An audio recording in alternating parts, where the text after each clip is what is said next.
I think for a very long time, insurance as well, unfortunately, how many have looked at it is for the older generation. The way people look at it, it is them who need it. It is them because they're the ones who get sick and all that.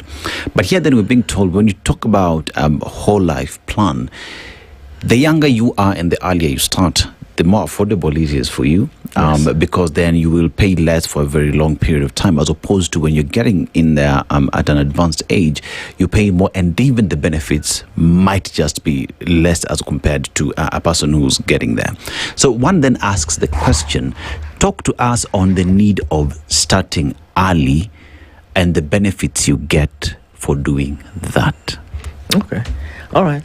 Good. Now, I think you've covered it very well.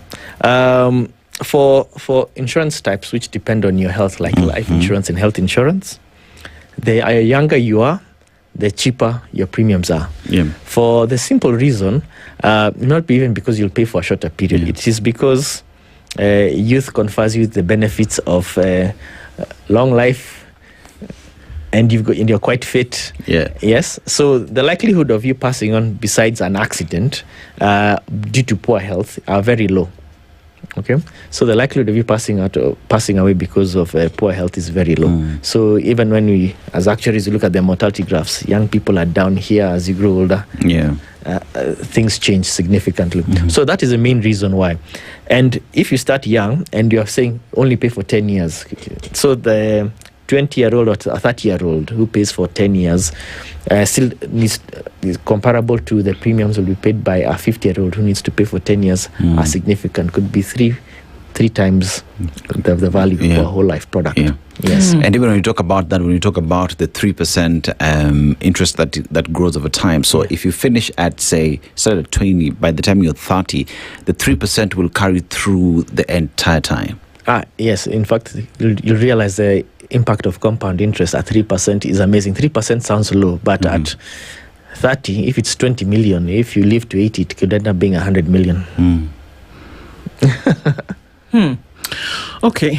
What if somebody's terminally ill and they know, but they take on a whole life plan? Oh, okay. So, so if you're terminally ill, we've got what we call additional optional benefits, and there we have critical illness, and critical illness covers many types of terminal illnesses. So if you have cancer, stage 3, stage 4, you're given a payout. If you need to go for a major organ transplant, for example, like kidneys or anything else, it's a payout, or a stroke, there's a payout. Aside from your lump sum later kind of thing? Yes, it's in addition to, so you can get the payout now, so it can help you deal with the costs of that particular terminal illness. And a few years later on, if you when you pass on, you still get the whole life benefit, which goes to your family, so that you can continue the legacy planning. I like the way Dennis is just sure that we are going to pass on. And he keeps saying that he will pass. Okay. I've forgotten that we don't like to talk about these things. No, you must make it comfortable. It's the truth. Yes. Yeah, because, this takes us to our next conversation about affordability, because let's just, if affordability would be given a song, would be Narudi Ocha. Bei ya mafuta imepanda siwezi narudi Ocha, And when you talk about affordability of whole life plan at a time when cost of living is high and many do not afford that, bring us to a conversation around affordability for those who want to get into it, because many would say, I'm looking at the premiums, but kidogo affordability is a problem. So is it affordable for middle income earners, for those who want to get into it? And how does that conversation then start? Okay. I think the straight answer from my perspective is for middle income earners, it is affordable. I would say it is, let's call it a trade-off. So probably at a minimum, you're spending, you're even saving maybe, let's say, 10,000 shillings per month on, let's say, you're depositing it in a money market fund or in your savings account. So I'm just saying, pluck 3,000 shillings, for example, and do for protection. You see, now you'll get cover for 5 million. All right? Then you can be saving the other 7,000. Yes. So, like we've been talking about when you pass on, this is the 7,000 may not materialize to the equivalent of the 5 million. Okay. All right.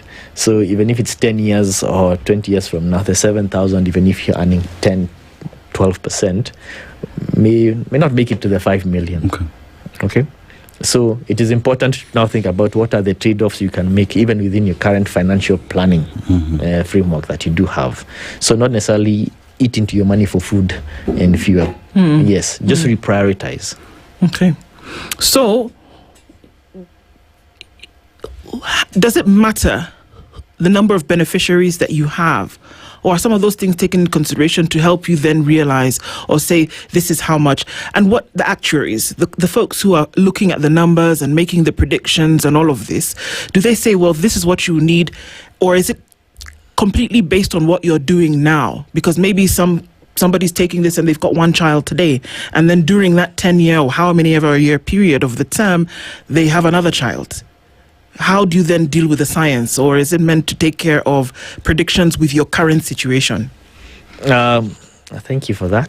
So I think our general advice is usually start with your current situation. And the good thing about our products is they are flexible and you can always top up. So like the scenario that you've given, for most people, on average, at least life progresses at least upwards, maybe some very fast, others, but at least in a decent linear manner. So earnings do improve over time. And of course, families do grow. So I would say you plan with the circumstances that you have today, but always have an annual or every 2 years review your financial situation and say, is the initial plan I have working for me? What has changed? And do I need to change one or two things? Yes. So continuous review of your financial plan is necessary. You can't do it once and forget about it. Yes. So United States, America, I'm doing my thing there on events to within do back in Nairobi, and many ask the question as a summer bunny who's not here, but I want to continue with the legacy. Where do I start from? How do I get to be on this, despite the fact that I'm miles and miles away? Because many usually, when I want to come back home, I want to come back to Kenya and rest, because I toiled out there, but I know that I have something on the side. So how do that conversation start with those who are outside? The beauty is we live in 2026 and communication is fantastic. And even our technology platforms are well available. So if even it's a simple SMS to 21778, they can say where they are. It doesn't matter. As long as they are Kenyans, they can be on cover immediately. So we have electronic application processes, electronic payment modes. They can pay us with Visa from the US. Yes. And every Kenyan, in the unfortunate event of even a death happening, they still can get a death certificate and claim their benefits from any part of the world. Yes. And as I'm doing that as well, so there is the unfortunate aspect, because life is also progresses. I am paying that. Say it is 10,000 a month. Unfortunately, I lose my job. So paying that 10,000 bob becomes a little bit difficult as I look perhaps for another job, or I become critically ill. That my focus now shifts on me feeling well, or getting well, or disabled. How does that conversation start so that I don't lose what it is I have? And what happens if I'm unable to get back on the platform? So the good for when you become ill or permanently disabled, what happens is one of the benefits of the product is to make sure that you first compensated for that terminal illness or disability. Then we waive future premiums for the legacy planning portion. So you continue benefiting from that. So you're no longer compelled to make any payments. You're not required to make any payments. Yes. For when you have lost your job or any other issue that's not health related, you've paid a certain proportion of your premiums, then you'll be entitled to a certain proportion of that legacy benefit. So if you pay 50% of the premiums, then you'll get 50% of the benefit. If circumstances change, you come talk to us, and we can begin a discussion about payment of arrears, and then you get back to the 100%. Yes. Okay. So with things that we cannot